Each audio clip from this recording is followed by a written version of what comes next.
Hey guys, I'm Dov, and today I'm back with more Total War Warhammer online action. I am going to be taking the Empire up against Bretonnia, as you can see from the Emperor himself here. So up against Bretonnia, I like to take Karl Franz, just because I don't get the opportunity to use him a whole lot, as he's, not the best pick in a lot of matchups. And the reason that I like to bring him against Bretonnia is because if you have him on the ground, either on foot or on horseback, he does still have 450 armor-piercing weapon strength. I guess 290 armor-piercing with 160 base. Now, I'm not sure exactly what the numbers are on the Griffin, but I know that it's total of 450 as well. So basically, you still get the same weapon strength, even though he's just on horseback, because of the, holding Galmaraz gives him that armor-piercing. So it's good stuff. So we've got him. We've also got two wizards, one Lore of Life and one Light Wizard for some nets. We've also got the Dwellers Below as well as Earthblood, which, I'm not really a big fan of this combination. But, as others have said, the best way to highlight something that you think is imbalanced is to use it and show that it's imbalanced. So we're going to be having a look there. We've got a front line of Flagellants backed up by Free Company Militia. A few spearmen for some anti-large support here in the back and out on the flanks. We've also got 4 units of Reiksguard to challenge the Bretonnian Knights, one of them being the Zintler's Reiksguard. We've got 2 over here and 2 over here in the forest.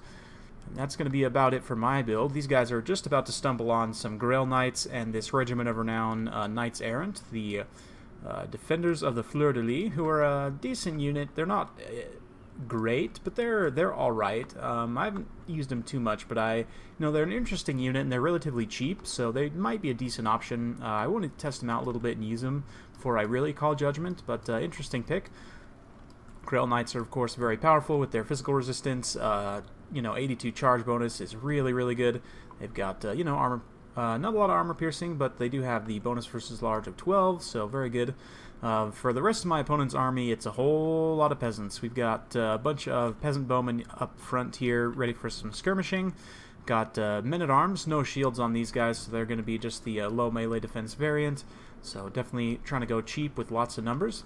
He's also got some men-at-arms with spears. These ones do have shields, one on each flank, and then one protecting the back here. He's also brought 3 field trebuchets, which is a very interesting choice, especially against the Empire, given their, missile superiority over the Bretonnians. Black powder weapons, especially cannons, will outrange the field trebuchets. They're more accurate, and they can just really trade very effectively in that engagement. So, interesting pick, but he has brought 3 of them, which is going to give him a pretty good volume of fire. And you can see they're already tossing rocks over here. I'm going to be moving my army forward, of course, not wanting to just stand here and get hit. My opponent also does have a Lore of Life Damsel with the Dwellers Below, of course, and Earthblood, so that's why I didn't feel too bad about bringing the Dwellers Below in this matchup, because, of course, the Bretonnians can field it against you as well, so, it makes me... I'm able to justify a little more to myself, I guess. He's also got a Grail Relic for support, and Alberic de Bordelot for some anti-large armor-piercing. And he does look like he does not have his trident, but he does have the 2 armor-piercing buffs, which are the charge buffs, rather. Well, let's see, actually. Armor-piercing and, yep, armor-piercing. So, if you pop both these at the same time, you can get Alberic's weapon strength to pretty ridiculous levels. So, I definitely like the play of bringing both of those.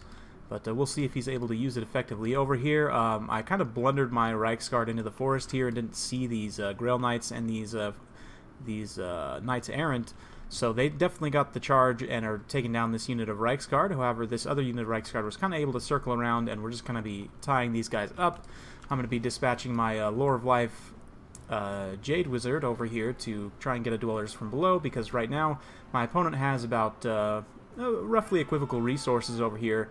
And, if we're able to completely wipe these guys out without losing my Reiksguard, that'll definitely be an advantage for me. So over here, bring these Reiksguard around the flank, drawing away some of this Peasant Bowman fire, which is very good. If he was to focus fire all these Peasant Bowmen on these Flagellants that are charging in, he could get quite a bit of damage done. As it is, he's going to be focusing these 2 units of peasant bowmen on my flagellants, and you can see they'll take quite a bit of damage. But because these other 2 were shooting at these Reiksguard, the Reiksguard won't take a whole lot of damage here with their 120 armor, so that's pretty decent for me. Over here you can see the Dwellers are below. I actually missed it, but basically all you need to know is it deleted a unit of Grail Knights and what was left of that unit of Knights Errant there. Also took quite a bit of damage on one of my units of Reiksguard, but the other one actually was able to pull away without taking too much damage from the Dwellers, so that's very good for me. Well, we took some spears out there just in case, but no need for that. We are bringing up the Free Company, who have actually taken quite a bit of damage from the trebuchets. These spearmen have taken a bit of damage as well, and now just getting the mainline engagement underway here. We'll have a look as these flagellants charge into the peasants, and you know, they're definitely angry about these people not worshipping Sigmar, so they're going to be bashing these peasants in the face with their sticks and maces and so on. You can see the Free Company opening up here. This is not really going to be an arranged engagement I want to stay in for too long, just because he's got a lot heavier missile presence here with these peasant bowmen, and although the Free Company militia are pretty decent, they'll be able to get some work done. You know, they in just a one-on-one ranged engagement, because of the range advantage of the peasant bowmen, they'll be able to win that fairly handily. So you can see these guys are already getting very low, these Free Company here, but we have brought in Karl Franz here, and we did pop actually the Reikland Runefang. So in the most recent patch, they are not the most recent patch, but the Norska patch rather, they did update the Reikland Runefang to a different effect. It now gives +8 leadership and +34 melee attack. So the leadership is not super pertinent in a front line of flagellants. However, the additional melee attack puts these flagellants up to a pretty ridiculous level. Let's see if I can get on them here. Yeah, so they're up to 67 melee attack, and you could see when he popped Stand Your Ground there, they also had a major melee defense buff. So definitely buffing up the stats of these flagellants, and they're punching through these men-at-arms in a big hurry, despite having taken quite a bit of missile fire. Here in the center, even these flagellants, only 30 of them left, having taken quite a bit of damage on the way in. You can see we've pulled these Reiksguard around that one on that flank, and even though these spearmen, it's not great to charge directly into them, they weren't braced, so we were able to get in to a bit of shock damage and pull straight through, start shutting down these trebuchets, so they cannot continue to fire. Karl Franz is pushing through now. We're going to be collapsing this pocket here.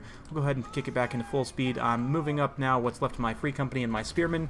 Definitely need to get them in the fight. Free Company are actually decent in melee, and they hold their own against these low-tier peasant forces. Dropping an Earthblood over here just to heal up some of these flagellants and Spearmen. Franz didn't really need it, but, you know, if he did, we do have that option to heal him as well. We're now going to be bringing these Reiksguard around, just trying to find an opening here. Don't want to be charging into braced spears. If they're unbraced, it's not too bad, but if they're braced, you know, you definitely want to try and find a different opening. So we're just going to be collapsing on this routing unit while we try and find an opening. And since this pocket here is collapsing, we're going to be able to get onto these Spearmen with some flagellants, tie them down, and then we'll be able to maneuver these Reiksguard around this flank. Over here, this Reiksguard is pushing back through. This one got routed off by those spears because it was very low to begin with. The flagellants are almost gone here in the center. However, the Spearman is coming for support, and because these men-at-arms were whittled down by the flagellants, they're going to be able to be taken down by the Spearman. We're getting the Jade Wizard in there as well. You know, he does have 300 weapon strength, so he can definitely beat some of these guys up. My opponent dropping a pretty nice Dwellers of Below here. It's going to finish off these Free Company, finish off these flagellants, and deal a ton of damage to these spears, which were otherwise very healthy. Not a whole lot of value there, but definitely taking out quite a few units and clearing out some unbreakable units, which is always helpful. Over here, these Zintler's Reiksguard, you know, getting in on this flank, charging into the Spearmen at Arms, and just really doing a good job of shutting down a lot of these field trebuchets. And, you know, they're just not able to really get the work done that they need to. I find that field trebuchets typically aren't terribly cost-effective, so I don't usually bring them, but, you know, it's interesting to see, always fun. So, getting back into the rear of these Reiksguard here, and as well as these, you know, Spearmen, and although the Spearmen do have an anti-large bonus, getting rear charged by a couple units of Reiksguard, they're going to shatter very fast. They'll take a ton of shock damage, and their morale just can't stand up to that kind of beating, so they're going to hightail it out of there. Alberic is still fighting, doing some decent damage here, but we're going to cycle the Reiksguard back out. Over on this flank, doing the same thing, just, you know, cycling around. This unit is now routing, so we're going to go pounce on this field trebuchet crew over here that's tried to rally, and you know, just mopping up a lot of these routing units because I have such a great mobility advantage. You know, any of these units that start to rout off, which, you know, peasants are wont to do, they'll you know, we'll be able to chase them down and, you know, keep them from coming back. And Over here, we are going to be dropping a net, and my opponent, right at the same time, actually drops a Dwellers from below, which is very good. It's going to finish off this unit of Reiksguard here, so great value there. But because Alberic is actually netted in here, he's going to take a bit of damage from the Dwellers as well. My opponent trying to counter by casting Earthblood there to counter that. But at this point, Franz is kind of wasting his time with these bowmen. He really should be getting onto this Lore of Life spellcaster. He could have probably taken her out already, but we're just collapsing the last few of these archers here. Looking very, very grim for these Bretonnians. And over here, these, men-at-arms are trying to make some kind of rally, but it's way, way behind now. Alberic could try and come in here and snipe out Franz, but with Franz's heavy armor-piercing weapon strength, he can dish it out pretty severely, and especially with the Lore of Life Jade Wizard here to help heal him. It would be a bad time for Alberic if he tried to come down. I'd be interested to test that out and see how that fight would go. But we'll get in here and watch as Franz and his Jade Wizard buddy smack this poor lady around.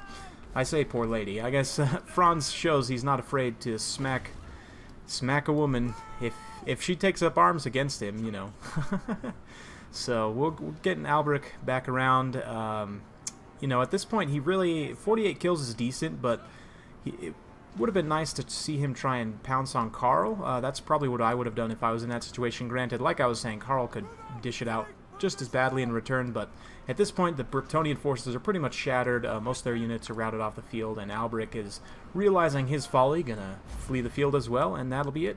So very fun battle. Not a matchup I play too often, but definitely a fun one. I do feel that this matchup favors the Empire somewhat just because, they have the nets, first of all, which is incredibly powerful. Gunpowder is really good. I didn't bring any really good gunpowder units. Free Company are okay. But like handgunners and like the Hammer of Witches and Great Cannons, very, very good against Bretonnia, especially when combined with the nets. So I think that gives the Empire a bit of an edge in this matchup.